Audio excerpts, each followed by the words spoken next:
Hello friends, welcome to the channel solution. Biochemistry lecture series में हमने PCI syllabus के according शुरू किया हुआ है न्यूक्लिक एसिड मेटाबॉलिज्म। तो सिलेबस के अकॉर्डिंग सबसे पहला दिया गया है प्यूरिन की बायोसिंथेसिस। इससे पहले के वीडियो में हमने न्यूक्लियोसाइड्स, न्यूक्लियोटाइड्स और न्यूक्लिक एसिड्स क्या होता है इसके बारे में बताया, और इसके बाद हमने आपको बताया था किस तरीके से प्यूरिन्स की सिंथेसिस होती है हमारे बॉडी में, उसका पाथवे। तो उस वीडियो का लिंक इस वीडियो के डिस्क्रिप्शन बॉक्स में दिया गया है। तो आइए आज के इस वीडियो में हम जानते हैं सिलेबस के अकॉर्डिंग पिरिमिडिन की सिंथेसिस कैसे होती है हमारे बॉडी में। तो पिरिमिडिन ये क्या होता है? तो पिरिमिडिन न्यूक्लियोटाइड्स के अंदर आते हैं 3 न्यूक्लियोटाइड्स मॉलिक्यूल, यूटीपी, सीटीपी और टीटीपी। न्यूक्लियोटाइड्स क्या होते हैं ऑलरेडी हमने इससे पहले के वीडियो में डिस्कस किया होता है। न्यूक्लियोटाइड्स 3 चीज से मिलकर बनता है, nitrogenous base plus phosphate group plus pentose sugar. तीनों मिलके जो बनता है उसको कहते हैं हम न्यूक्लियोटाइड्स। प्यूरिन्स के अंदर जो न्यूक्लियोटाइड्स आते हैं वो है एटीपी और जीटीपी, मींस एडिनोसिन ट्राइफॉस्फेट, और जीटीपी मींस गुआनोसिन ट्राइफॉस्फेट। तो पिरिमिडिन के अंदर जो न्यूक्लियोटाइड्स आते हैं वो है यूटीपी, सीटीपी और टीटीपी। यूटीपी का फुल फॉर्म होता है यूरिडिन ट्राइफॉस्फेट, और सीटीपी का फुल फॉर्म होता है सिटिडिन ट्राइफॉस्फेट, और टीटीपी का फुल फॉर्म होता है थिमिडिन ट्राइफॉस्फेट। तो इन तीनों की किस तरीके से सिंथेसिस होती है हमारे बॉडी में, तो इसको हम इस पाथवे के थ्रू समझेंगे। पिरिमिडिन न्यूक्लियोटाइड्स के अंदर जो पिरिमिडिन रिंग होता है, तो ये पिरिमिडिन रिंग के जो डिफरेंट जो एटम्स होते हैं वो कहाँ से आते हैं सिंथेसिस के समय। तो ये जो नाइट्रोजन 3 है ये आता है ग्लूटामिन अमीनो एसिड से। जो ये कार्बन 2 है ये आता है फ्रॉम दी कार्बन डाइऑक्साइड, और नाइट्रोजन 1 और कार्बन 4, 5, 6 ये आता है फ्रॉम दी एस्पार्टिक एसिड। तो इसी को हमने यहाँ पे लिखा हुआ है, नाइट्रोजन 3 ग्लूटामिन से आता है, कार्बन नंबर 2 कार्बन डाइऑक्साइड से, और N1C4 5 6 ये आता है एस्पार्टिक अमीनो एसिड से। तो ये हो गया sources of atom of pyrimidine ring. तो नेक्स्ट जानते हैं पिरिमिडिन की सिंथेसिस किस तरीके से होती है, क्या स्टेप्स इन्वॉल्व होते हैं इस पाथवे में। पिरिमिडिन न्यूक्लियोटाइड्स की मींस इन तीनों के सिंथेसिस के लिए टोटल यहाँ पे कितने स्टेप्स हो रहे हैं? 12 स्टेप्स होते हैं। इस पाथवे में सबसे पहले इस पिरिमिडिन रिंग की सिंथेसिस होती है, मींस ये पिरिमिडिन रिंग बनता है, और पिरिमिडिन रिंग बनने के बाद फिर इसमें जुड़ता है राइबोस 5 फॉस्फेट। तो आइए इन स्टेप्स को समझते हैं। सबसे पहले कार्बन डाइऑक्साइड और ग्लूटामिन जुड़ते हैं, और क्या बनता है पहले स्टेप में? Carbamoyl phosphate. कार्बामोइल फॉस्फेट की सिंथेसिस होती है in the presence of ATP और वाटर, और एटीपी कन्वर्ट होता है एडीपी और पायरोफॉस्फेट में, और इसका जो एक फॉस्फेट है ये कहाँ जाता है? ये यहाँ पे अटैच हो जाता है।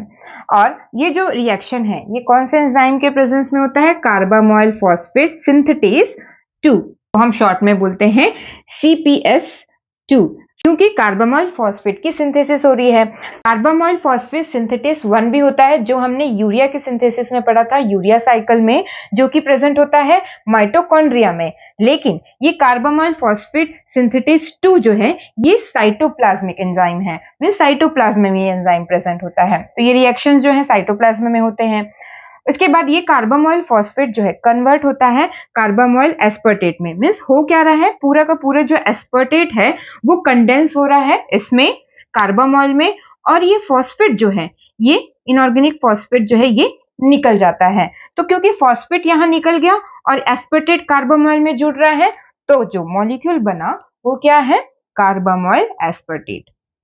और इस एंजाइम का नाम क्या है जो ये रिएक्शन करवा रहा है? एस्पर्टेट ट्रांस कार्बामोइलेस, मतलब कि कार्बामोइलेस में एस्पर्टेट का ट्रांसफर हो रहा है और बन रहा है कार्बामोइल एस्पर्टेट। ये हो गया सेकेंड स्टेप। अब आते हैं थर्ड स्टेप।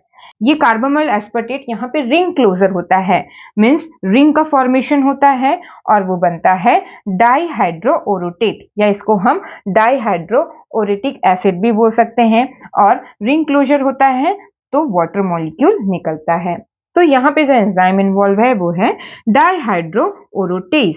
नेक्स्ट आते हैं फोर्थ स्टेप। ये जो डाइहाइड्रोओरोटेट बना है वो ओरोटेट में कन्वर्ट होता है, या कह सकते हैं ओरोटिक एसिड में कन्वर्ट होता है। यहाँ पे हो क्या रहा है? डिहाइड्रोजिनेशन रिएक्शन हो रहा है, और हाइड्रोजन निकल रहा है, means presence of coenzyme NAD और ये NAD इन्वॉल्व होता है और हाइड्रोजन एक्सेप्ट करने के बाद ये कन्वर्ट होता है NADH प्लस H+। और यहाँ पे ये जो एंजाइम है NAD डिपेंडेंट जो एंजाइम है वो है डायहाइड्रोओरोटेट डिहाइड्रोजिनेस, क्योंकि यहाँ पे डायहाइड्रोओरोटेट का क्या हो रहा है, डिहाइड्रोजिनेशन रिएक्शन हो रहा है, इसी कारण से एंजाइम का नाम है डायहाइड्रोओरोटेट डिहाइड्रोजिनेस। तो यहाँ पे आप देख सकते हैं हमने ब्रैकेट में माइटोकॉन्ड्रिया लिखा हुआ है, मींस ये जितने भी यहाँ पे रिएक्शंस हो रहे हैं, जो स्टेप्स हैं, वो सभी साइटोप्लाज्म में होता है। लेकिन जो ये फोर्थ स्टेप है, ये फोर्थ स्टेप क्योंकि एंजाइम जो है माइटोकॉन्ड्रिया में होता है, इसी कारण से ये वाला जो स्टेप है ये माइटोकॉन्ड्रिया में आकर होता है, बाकी सभी स्टेप जो है साइटोप्लाज्म में होते हैं। ये जो ओरोटेट बना हुआ है, जैसा हमने आपको बताया था, ओरोटेट यहाँ पे रिंग क्लोजर हो गया, मतलब कि यहाँ पे ये पिरिमिडिन रिंग का यहाँ पे जो फॉर्मेशन हुआ है, उसके बाद अब वो शुगर जो है ऐड होगा, वो 5-फॉस्फेट जिसका एक्टिव फॉर्म होता है फॉस्फोराइबोसिल पायरोफॉस्फेट, तो यहाँ पे वो अटैच होगा ओरोटेट में। और यहाँ पे क्या होता है, फॉस्फोराइबोसिल पायरोफॉस्फेट का पायरोफॉस्फेट ग्रुप जो है ये निकल गया और क्या जुड़ा, फॉस्फोराइबोसिल ग्रुप जुड़ गया। तो यहाँ पे क्या बना, ओरोटोडीन मोनोफॉस्फेट। और यहाँ पे जो एंजाइम इन्वॉल्व है वो है ओरोटेट फॉस्फोराइबोसिल ट्रांसफरेज, क्योंकि यहाँ पे क्या हो रहा है, ओरोटेट में फॉस्फोराइबोसिल का ट्रांसफर हो रहा है, फॉस्फोराइबोसिल ग्रुप का, इसी कारण से एंजाइम का नाम है ओरोटेट फॉस्फोराइबोसिल ट्रांसफरेज। अब क्या होगा, तो सबसे पहले जो न्यूक्लियोटाइड बनता है वो है ओरोटिडीन मोनोफॉस्फेट, जिसको हम शॉर्ट में बोलेंगे OMP। और इसके बाद क्या होता है, इस OMP से कार्बन डाइऑक्साइड जो है निकलता है, कार्बन जो है कार्बन डाइऑक्साइड के फॉर्म में निकलता है और बनता है यूरिडीन मोनोफॉस्फेट। और यहाँ पे जो एंजाइम इन्वॉल्व है वो है ओरिटिडाइलेट डी कार्बोक्साइलेस, या कह सकते हैं ओरिटिडीन डी कार्बोक्साइलेस, क्योंकि यहाँ पे डी कार्बोक्साइलेशन रिएक्शन हो रहा है, कार्बन डाइऑक्साइड जो है रिलीज हो रहा है। इसके बाद ये यूरिडीन मोनोफॉस्फेट, तो यहाँ पे इसमें एक फॉस्फेट ग्रुप है, इसी में एक और फॉस्फेट ग्रुप जोड़ेंगे तो वो डाइफॉस्फेट में कन्वर्ट हो जाएगा, एक और फॉस्फेट जोड़ेंगे तो वो ट्राइफॉस्फेट में कन्वर्ट हो जाएगा। तो इसी तरीके से यहाँ पे यूरिडीन मोनोफॉस्फेट, तो ये फॉस्फेट कहाँ से आएगा, फ्रॉम दी ATP इन्वॉल्व होता है, इसका एक फॉस्फेट जो है यहाँ पे इसमें जुड़ता है और वो बन जाता है डाइफॉस्फेट और ADP रिलीज होता है। यहाँ पे फॉस्फोराइलेशन रिएक्शन हो रहा है, वहां पे काइनेस एंजाइम इन्वॉल्व होता है और यूरिडीन डाइफॉस्फेट में एक और फॉस्फेट जुड़ा, मींस यहाँ पे फॉस्फोराइलेशन रिएक्शन हुआ, तो UDP किस में कन्वर्ट हो गया, UTP में। एक फॉस्फेट जो है यहाँ जुड़ा और वो कन्वर्ट हो गया ATP ADP में, और ये हो गया यूरिडीन ट्राइफॉस्फेट में कन्वर्ट, जिसको हम शॉर्ट में बोलेंगे UTP। तो ये बन गया पहला जो यहाँ पे न्यूक्लियोटाइड है, UTP की सिंथेसिस हो गई। अब क्या होता है नेक्स्ट, इस जो सिटिडीन ट्राइफॉस्फेट है ये कैसे बनता है, इस यूरिडीन ट्राइफॉस्फेट से। तो ग्लूटामीन का जो अमाइड ग्रुप है वो ट्रांसफर होता है, अमीन ग्रुप जो है इसमें ट्रांसफर होता है और ये कन्वर्ट होता है सिटिडीन ट्राइफॉस्फेट में कन्वर्ट होता है। तो एंजाइम का नाम है CTP, जिसको हम शॉर्ट में CTP बोलते हैं। तो एंजाइम का नाम हुआ CTP सिंथेटेज। यहाँ पे ग्लूटामीन इन्वॉल्व हो रहा है in the presence of ATP। Glutamine जो है अपना अमीन ग्रुप देने के बाद वो कन्वर्ट हो जाता है ग्लूटामेट में, और ATP जो है कन्वर्ट हो जाता है ADP प्लस इनऑर्गेनिक फॉस्फेट निकलता है। तो ये हो गए सिंथेसिस दो यहाँ पे न्यूक्लियोटाइड्स की। अब आते हैं नेक्स्ट, थिमिडीन ट्राइफॉस्फेट कैसे बनता है। तो थिमिडीन ट्राइफॉस्फेट भी यूरिडीन डाइफॉस्फेट से सिंथेसिस होती है। किस तरीके से, तो यहाँ पे यूरिडीन डाइफॉस्फेट का रिडक्शन होता है in the presence of enzyme ribonucleotide reductase, क्योंकि यहाँ पे रिडक्शन रिएक्शन हो रहा है। जो एंजाइम होता है ये NADPH डिपेंडेंट एंजाइम होता है, मींस कोएंजाइम रिक्वायर्ड होता है इस एंजाइम के एक्टिविटी के लिए, NADPH का फुल फॉर्म होता है nicotinamide adenine dinucleotide phosphate. Reduction हो रहा है तो इसका हाइड्रोजन जो है यूटिलाइज हो गया और NADPH कन्वर्ट हो गया NADP प्लस में, और ये किस में कन्वर्ट हो गया, यूरिडीन डाइफॉस्फेट जो है वो डीऑक्सी यूरिडीन डाइफॉस्फेट में कन्वर्ट हो गया। हमने इसको शॉर्ट में यहाँ पे लिखा हुआ है DUDP, डी का मतलब है डीऑक्सी और UDP का यूरिडीन डाइफॉस्फेट। ये हो गया 10th स्टेप। अब यहाँ पे 11th स्टेप में क्या होता है, इससे फॉस्फेट ग्रुप निकलता है।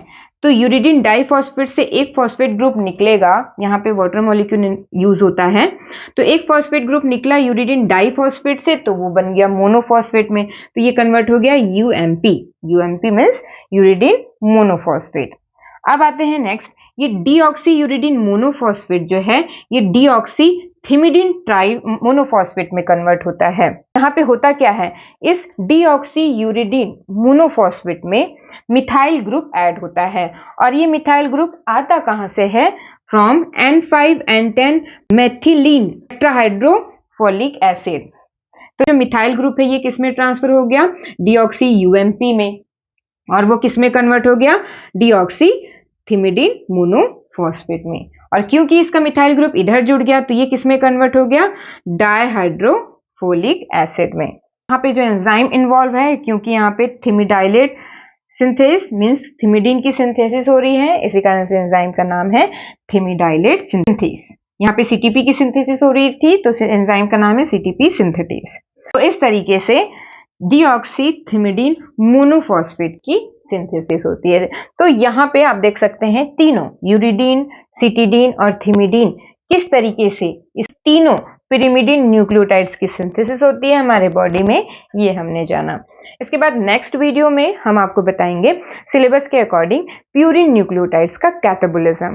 Thank you very much for watching this video.